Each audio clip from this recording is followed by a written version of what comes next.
Rita, é um prazer conversar com você, apesar dessa distância toda, né? A gente que adora conversar sobre cultura, sobre arte, pessoalmente, agora que está tendo que arranjar aí esse mecanismo, que bom, pelo menos isso, para a gente poder conversar, né? Acho que a gente está vivendo uma experiência que ninguém nunca imaginou, né? A gente, então, que é da rua, que é do encontro, que é da festa, é um desafio muito grande a gente saber como é que vai se comportar nesse momento, até porque a nossa vida sempre foi, né? De encontros, de festas, de cultura, de arte. A minha, então, sempre foi da rua. E da cultura de rua, e do carnaval de rua. Então, me tirar a rua é tirar, assim, a alma daquilo que eu faço. Queria pegar um artigo seu, que você é uma pesquisadora de cultura e escreve para a Veja também. Tem um artigo seu falando da importância de se olhar positivamente nesse momento para a cultura, especialmente para as artes que envolvem shows, apresentações ao vivo. E você dizia no artigo que você está vendo aí um bom movimento pelas redes sociais. Aí eu queria que você falasse um pouquinho disso. O que você está vendo? A primeira coisa assim, que me chamou muita atenção logo no começo da quarentena, e foi assim, acho que foi um dos primeiros temas de coluna que eu fiz, foram as primeiras lives, né? Então, hoje já virou uma febre, a nova modalidade de show que a gente encontra são as lives. Mas assim, me chamou muita atenção naquele começo, alguns artistas, principalmente artistas, inclusive nem tão conhecidos que eu digo assim, de grande público, como é o caso da Alcione. Ontem, por exemplo, a Alcione estava numa live com mais de 20 mil pessoas. Mas eu comecei a ver alguns artistas se movimentando e começando a fazer, então, uma apresentação dos seus trabalhos e tentando manter uma conexão com seus públicos por ali. Eu vi Martins, lá de Pernambuco, que é um jovem artista que é maravilhoso, realmente é um talento, foi descoberto, é um talento, ele vai aparecer já já para muita gente. Eu vi Almério, também lá de Pernambuco, eu vi as primeiras da Tereza Cristina, e tem um que especialmente me chamou a atenção pela delicadeza, pela qualidade dos músicos e pelo formato, que era um formato diferente, que não era exatamente uma live ali naquela coisa dos stories, que era um projeto que a Mônica Salmazo começou, chamado O de Casa, que meia tela, ela olha na tela do computador dela para o artista com quem ela canta, com quem ela se apresenta, o artista também olha. Então, realmente parece um dueto, assim, em tempo real, é uma coisa incrível, e de uma profundidade, uma delicadeza muito impressionante. E a Mônica começou a convidar artistas de primeiríssima grandeza e que a gente vê muito pouco, né? Eu digo assim, instrumentistas, compositores, sabe? Não tão do mainstream, dessa coisa que estão aí, né, na cara do gol das gravadoras e dos shows de televisão, mas gente muito consolidada na música, né? Cristóvão Bastos, João Camareiro, o próprio marido dela, quer dizer, músicos muito impressionantes. E aquilo, eu falei assim, gente, aqui tem uma saída, aqui tem um caminho, isso aqui é bacana. E aí eu comecei a me perguntar, foi engraçado porque numa conversa, tudo está brotando de conversas, né? E numa conversa com a minha cunhada, a gente estava falando em paralelo sobre Marcuse e como que ele já fazia uma investigação ali depois da Segunda Guerra Mundial, no final da guerra, o que seria da arte depois de um estado de horror daqueles, o que sobra da arte, né? Quando você vive muito perto da morte, quando você vive perto de situações de calamidade, de isolamento e por aí vai. Claro que a gente não está vivendo um momento de guerra, mas a gente está vivendo um momento de isolamento e de transformação do mundo como um todo, dos modos de fazer, do modo de vida, de tudo.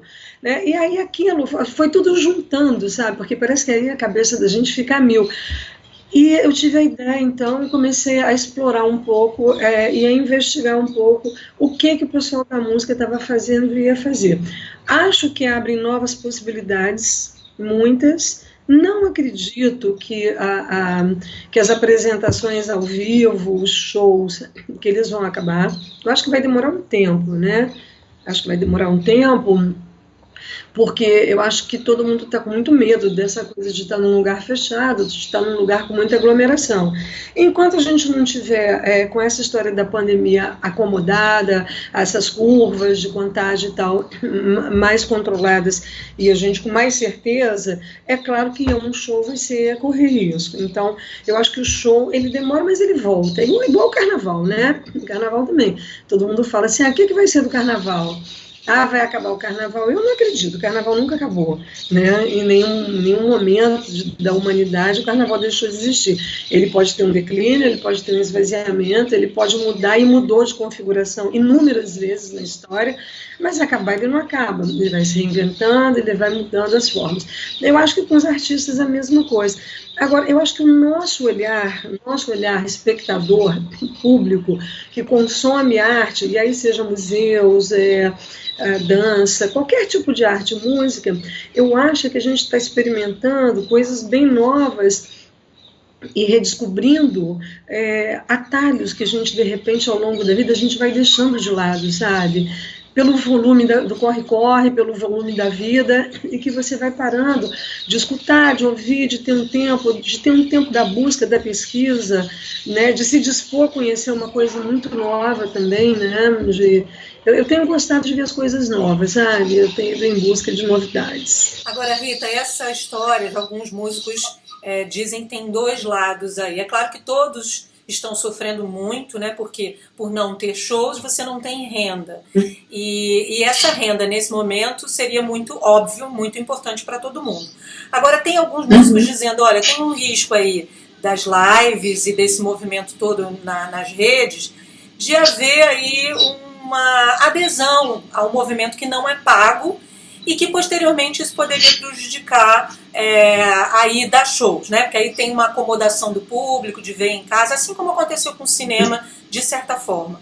Por outro lado, tem gente que está dizendo, não, isso aí é uma forma de o público ver qual é o seu trabalho, para quando puder ter show ao vivo, a gente está lá, né? Ter uma formação de público, se é que a gente pode falar assim. Qual é o caminho aí? Tem um meio do caminho? Eu acredito mais na segunda opção. Eu acho até que, assim, e claro, pode ter um meio do caminho, porque já que está tudo mudando, então também eu acho que a gente tem que abrir o olhar para a mudança como um todo. Assim, eu não acredito que os shows vão terminar. Por exemplo, eu como consumidora de música, eu acho que você e outras pessoas vão deixar de ir a um show ao vivo, né, onde você vê o artista, onde mais do que isso você tem a experiência, porque a gente tem que lembrar que a arte, ela não é só o consumo da produção, né, da produção da música, porque se fosse assim, a gente só botava a música para tocar e acabou, né? A arte, ela é a experiência da arte que você tem quando você vai no museu e que você está ali, que você experimenta tudo, e não à toa você tem toda uma iluminação muito própria e muito pensada, né? Uma cenografia. Né? Eles pensam uma ambiência agora, né? Uma ambiência, né? Existe o tal do...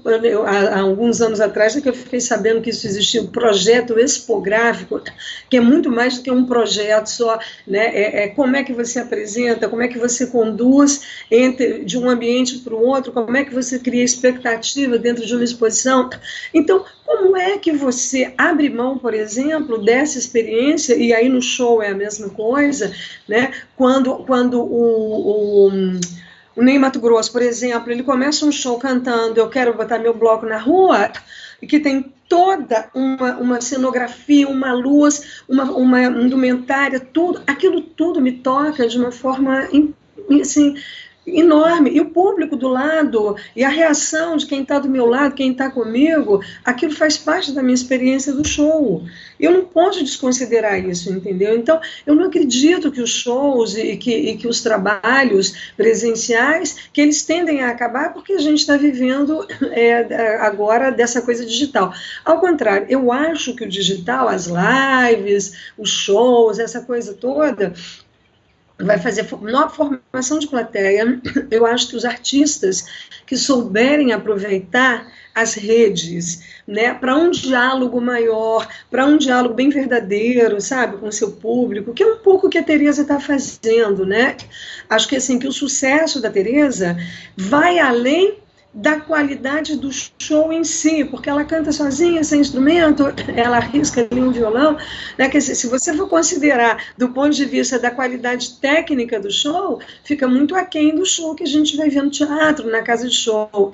Mas existe ali uma conversa que eu acho que é isso que é o segredo das redes sociais, que é a conversa de eu estou na tua casa, eu estou com você, que é um aconchego, que é a proximidade. Então, o artista que souber aproveitar isso para trazer seu público e para formar novos públicos, eu acho que ele só tem a ganhar depois. Então, vai ser um momento difícil, todo mundo precisando de trabalho, de cachê, as bandas que acompanham esses artistas maiores, está todo mundo sem trabalho, mas eu tenho a impressão que se a gente souber virar a chave e reinventar, eu acho que tem um mercado e um momento bem promissor para frente, porque a arte não acaba, Bárbara, nem a música, nem a arte. E o que eu tenho visto dos amigos, a música é o que está alimentando todo mundo, né? É a música e o audiovisual, principalmente, né? São as duas linguagens que está todo mundo, audiovisual, todo mundo vendo filmes, vendo séries, vendo, enfim, toda a produção. E vídeos como esse nosso, enfim, está todo mundo vendo alguma coisa. E, ao mesmo tempo, está todo mundo ouvindo muita música. Aí tem uma outra coisa, não é só ouvindo, né? As redes, elas possibilitam também o compartilhamento.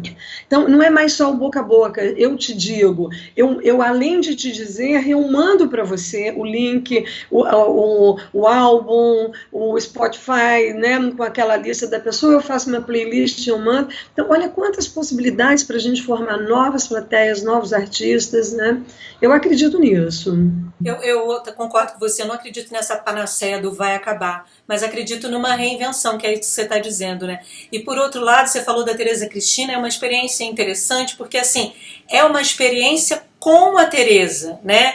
Uma Tereza que eu particularmente não conhecia. Fui muitos shows dela no Carioca da Gema, ainda quando ela era muito tímida, e ali tem uma pessoa cheia, engraçada, cheia de história para contar, e com um acervo musical, que também é outra coisa que eu estou percebendo, eu não sei se isso é a sua percepção também. Eu não gosto da palavra resgate, mas um retorno, olhar um pouco para trás, porque Tereza falou de Zequete, Tereza falou de músicos, né, que Tantinho, que as pessoas, né, que essa nova geração talvez não conheça, e tinha um monte de gente jovem ali, né? Eu gosto da ideia do resgate, né, que é o que você fala, que eu não sei se é resgate, se é retorno, enfim, qualquer ele vale, ele é importante, é que nem, né, retomada, essa coisa. Eu sempre me pego no mas eu acho que isso é importante. E, além disso, eu acho que além de você trazer de volta alguns artistas que ficam ali um pouco esquecidos e tal, que já passaram, já tiveram mais em alta, mas você também a possibilidade de diálogos, de coisas novas, de novos artistas com artistas já com maior potencial de público, eu acho muito interessante, porque é assim que a gente acaba conhecendo aquilo que a gente não se disporia a conhecer se alguém não mostrasse, se alguém não iluminasse, né? Eu acho que tudo isso vai trazer tanta coisa que a gente não consegue, porque a gente não consegue enxergar, né? E aí fica uma conversa assim, o mundo vai mudar e tal. Bom, mudar ele já mudou, né, Bárbara? Eu acho assim, não. Quem acha que daqui a 30 dias vai abrir a porta de casa e sair e encontrar a mesma coisa, não vai, porque ele já mudou, já foi, né? Agora, como que a gente vai aproveitar, que transformação é essa que a gente vai fazer? Seja no nosso microcosmo, ou seja, o que os grandes governantes e as pessoas vão fazer no macro, ou a gente mesmo, né, como agente de políticas e de cultura, e de uma política pessoal na vida, porque eu acho que a gente faz política exercendo até a nossa cidadania. Então, como é que a gente também se coloca nesse novo momento e como é que a gente, então, traz coisas para compartilhar e para poder... Porque essa pandemia não será única daqui para frente, né? Vamos entender isso, nesse momento. A gente vai viver isso agora, mas eu acho que a gente tem que se preparar para outras coisas que vão surgir e que a gente tem que estar muito preparado, saber muito como é que a gente atua e como é que a gente age, né? Agora, Rita, o que eu tenho pensado e queria te ouvir um pouco é a gente que gosta da cultura de rua, né, das festas de rua, e como nos últimos tempos a rua, quem gosta da rua tem sido muito maltratado, né, no sentido de que é desvalorizado, a cultura da rua é de menor, se for hierarquizar é uma cultura menor, como as políticas públicas olham para a cultura de rua com um olhar muito preconceituoso, né? Você acha que talvez esse seja o momento de resgatar um pouco o olhar para essa cultura da rua, para essa festa de rua que a gente gosta tanto, né? Em que as políticas públicas possam olhar, né? Os fazedores de política pública possam olhar de uma forma diferente para essa cultura da rua? Eu acho que no Rio de Janeiro, especialmente, nenhum governante, de nenhuma esfera, entendeu qual é a dimensão da rua para essa cidade. E a rua para essa cidade, ela é assim, é a alma da cidade. Não à toa o livro de João do Rio, né? A Alma Encantadora das Ruas. Então, e você lê ali e você vê que o espírito da rua, da festa e de se jogar na rua e de andar pela rua, nem que seja só para flanar, né, como já dizia o Flaubert, o Balzac, aquela coisa dos parisienses, né, só o exercício de flanar, de você olhar, de você observar o entorno, só isso já é cultura em si. E aí, quando você tem uma cidade como a nossa, onde você tem rodas de samba, você tem rodas de choro, você tem feiras que se transformam em movimentos de rua, movimentos culturais, você tem rodas de poesia que são incríveis, elas são todas na rua e são incríveis.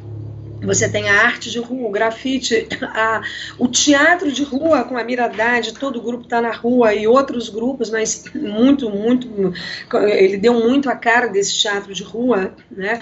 E as feiras de livros, as feiras de antiguidade, você vai juntando, e aí você vai para o subúrbio, o churrasquinho na rua, são as cadeiras na calçada, é a conversa entre vizinhos, ou seja, é a rua, e o botequim é o que mais, senão a rua, senão o encontro na rua, né? Porque quem vai para o botequim, eu estou falando de botequim mesmo, não quer ficar lá dentro, quer ficar ali fora, naquelas mesinhas, naqueles tamboretes que são colocados para que a gente sente, para que a gente beba, para que a gente converse. E o botequim só tem graça desse jeito. Então, como viver sem essa rua numa cidade como o Rio de Janeiro, em que a rua é matriz, é elo disso tudo, é elo desses encontros, é elo da formação de uma cultura própria nossa, da qual a gente não pode e não vai abrir mão, porque senão não é mais o Rio de Janeiro, né? É outro lugar, é outra cidade. Acho que no Brasil tem outras cidades assim também, né? Eu acho que a rua, ela é um elemento das metrópoles fundamental. Aliás, a rua é o elemento principal das metrópoles. E por isso que eu acho que a arte de rua e a cultura da rua, ela não acaba, né? A gente vai ter que ver como que faz. Agora, se depender de mim, Bárbara, eu vou fazer essa política, entendeu? Eu não sei como, mas eu vou me virar em quatro, porque eu acho que agora é uma virada mesmo, sabe? A gente tem que aproveitar para a gente construir uma política mesmo de valorização da cultura de rua numa cidade como o Rio de Janeiro. E eu acho que não dá mais para adiar isso. Ainda bem que vai ter eleição aí, vamos ver, né? Essa cultura de rua do Rio de Janeiro é fundante da cidade, né? Tem outras cidades, como você falou, Belo Horizonte gosta muito, né, dos banquinhos de fora também, dos bares, São Paulo também, mas aqui Olinda. Olinda, mas aqui isso é fundante, né? Se você olhar a história do Rio de Janeiro, ela está misturada com a rua o tempo inteiro. Agora, Rita, você também é presidente da Sebastiana, que reúne aí os blocos de rua Zona Sul e um pouco mais centro também, né? Queria saber de você já falou, o carnaval não vai acabar, mas existe aí uma possibilidade, alguns cientistas já vêm falando disso, de que é possível sim que não haja esse contato tão cedo, enquanto não houver talvez uma vacina. Está se estudando, está se pensando, está se avaliando. A gente está trabalhando aqui no campo do CIR. Caso não tenha essa possibilidade, o que pode acontecer com o carnaval de rua do ano que vem? Será que a gente suspende o carnaval e faz em outro momento ou espera o ciclo da festa? Essa foi uma pergunta que eu fiz para um pesquisador aqui de cultura junina, de festa junina, e eu perguntei a ele, você acha que deveria suspender e só ter no ano seguinte, porque mudar de data é alterar o ciclo, né? Se não houver, o que você sugeriria aí como possibilidade de fazer a festa? Primeiro assim, essas festas eu acho que tem isso, tem os ciclos e os ciclos são rituais. Então, quando você pensa, né, aí tem gente que fala assim, vamos adiar o carnaval para setembro. Entendeu? Não tem como, né, Bárbara? Não tem como. Você tá subvertendo o ciclo da coisa. E o que é da festa sem o próprio ritual? Então, eu não acredito em nenhuma dessas festas ritualísticas sem o ritual. Então, se for o caso da gente não poder fazer por uma questão realmente de saúde pública, de uma ameaça grave, alguma coisa que assim, não tem como fazer, eu não acho que a gente tenha que adiar, eu acho que aí a gente vai passar sem o ciclo do carnaval. Ao mesmo tempo, como o carnaval ele é muito anárquico, eu não acredito, pode ser que haja uma determinação oficial de não haver, mas a gente sabe que aqui e ali vão pipocar algumas coisas fora do controle, né? Porque o carnaval não tem controle. Eu não estou dizendo que eu estou incentivando isso, eu estou dizendo que vai acontecer. Vai acontecer pela natureza da festa. Pode ser bloco de 10, mas vai acontecer. Você, mais 8 pessoas, e a gente sai aqui, dá uma voltinha na rua e acabou. Então, assim, eu não voto pela vamos adiar e vamos trocar a data. Eu acho assim, se o ciclo junino desse ano não der para ser, tem sentido fazer festa junina em novembro, né? Quando está terminando, inclusive, o ciclo do Rosário. Sabe? Não dá, não tem como.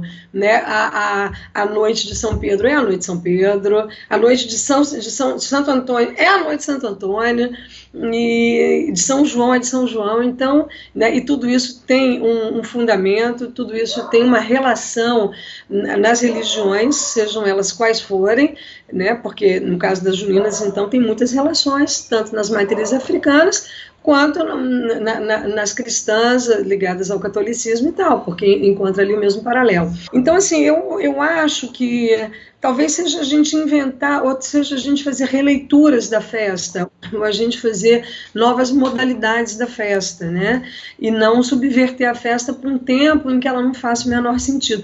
Uma coisa é fazer o Rock in Rio numa data diferente, entendeu? Que não tem fundamento, que não tem, né, ancestralidade, que não tem essa ligação, que é só entretenimento.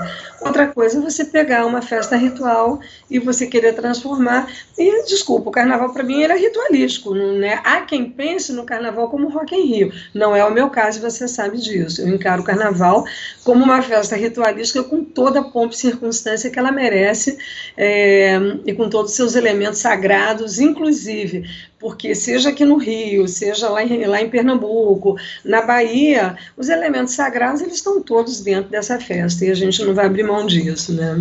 Eu prefiro acreditar que, como houve lá na pandemia da gripe espanhola aqui no Brasil, durou só 3 meses, começou em setembro, eu tive que pesquisar para fazer uma reportagem, e em 1919 a cidade explodiu de tanta felicidade porque a gripe já tinha ido embora. Eu prefiro acreditar que vai acontecer alguma coisa nessa linha para a gente poder curtir, né? Agora você imagina, né, que carnaval que vai ser, né, estando tudo bem, imagina que carnaval de celebração que não vai ser esse de encontro, né, do uso dessa rua que a gente ficou tão restrito. Então vai ser um carnaval, eu acho maravilhoso. Eu já estou fazendo planos para o carnaval, e assim, o fato de ter que adiá-los não significa que eu não possa fazê-los. Então, eu já estou fazendo vários planos para o meu carnaval. Rita, te agradeço imensamente por conversar, foi um papo ótimo. É sempre bom saber que a gente tem esperança, né? Está um momento tão difícil, mas a gente está com os nossos sonhos aí. Eu sonho continuar indo para as festas, continuar indo para a rua. E isso, pelo menos, não alimenta a gente a continuar resistindo a esse momento tão duro, né? Eu também. Obrigada a você, Bárbara, pelo convite. Foi ótimo falar desse assunto sempre. Ai, assim, né, dá um ânimo de novo. É meu assunto de pesquisa, da minha vida, do meu trabalho, de tudo. E eu também eu sou muito otimista, eu acho que vai passar, eu acho que a gente vai conseguir. Pode ser que a gente não consiga fazer as celebrações de São João agora como a gente gostaria, mas pelo menos uma fogueirinha para a gente poder agradecer a Xangô, agradecer a São João, a gente vai conseguir. E a gente pula essa fogueirinha em casa mesmo, dá um jeito, né? Mas eu também sou se diverte, se veste, se fantasia, festeja com os amigos, como puder. Eu também sou dessa perspectiva, acho que vai passar, vai melhorar. Tomara que a gente tenha aí muita coisa para fazer e vamos fazer isso mesmo. Vamos à luta por uma política mais efetiva para a cultura de horror do Rio, que eu acho que é o que precisa. E obrigada também por ter me chamado para essa conversa, viu? Eu que te agradeço. Beijo grande.